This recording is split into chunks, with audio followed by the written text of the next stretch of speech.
بسم اللہ الرحمن الرحیم۔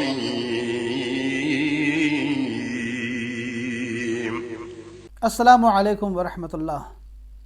ایک بہت پیارا نام سامنے آیا ہے، صوفیہ، جس کو ہم لوگ صوفیہ بولتے ہیں۔ یہ صوفیہ صوفی کا مؤنث ہے۔ صوفی مذکر کا نام رکھ سکتے ہیں اور صوفیہ یہ مؤنث کا نام، بچی کا نام رکھ سکتے ہیں۔ یہ بہت پیارے نام ہیں، عربی زبان کے نام ہیں اور اس کا رکھنا جائز ہے۔ اس کا مطلب ہوتا ہے پاکیزہ، صاف ستھری، مزکہ رہنے والی عورت صوفیہ کہلاتی ہے۔ صوفیہ کا دوسرا مطلب سادہ لباس پہننے والی سادہ سی خاتون، وہ صوفیہ کہلاتی ہے۔ تیسرا معنی ہے محبت، خلوص، دوستی رکھنے والی اللہ کے لیے، یہ صوفیہ کہلاتی ہے۔ صوفیہ کا چوتھا معنی ہے اللہ تعالیٰ کی طرف یکسوئی کے ساتھ متوجہ ہونے والی عورت، صوفیہ کہلاتی ہے۔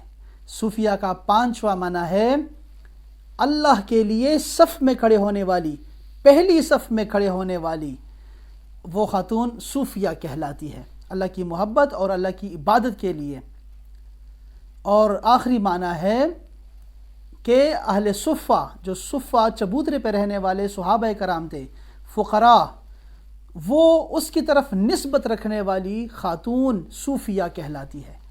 تو یہ 6 کے 6 معانی دیکھیں آپ، تو اس کا اگر خلاصہ نکالیں تو اس کا مطلب ہوگا کہ وہ خاتون، وہ عورت جس کو روحانیت کے ساتھ لگاؤ ہو، روح کے ساتھ، روح کی پاکیزگی کے ساتھ تعلق ہو، جس کا یعنی خود کو ظاہری باطنی آلائشوں، بیماریوں، گناہوں سے پاک کرنے والی عورت صوفیہ کہلاتی ہے۔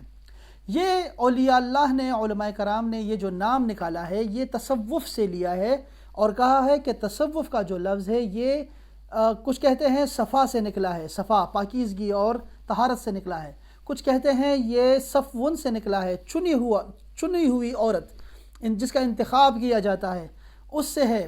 کسی نے کہا یہ تصوف یعنی صوف کی طرف ہے، اس کی نسبت ہے۔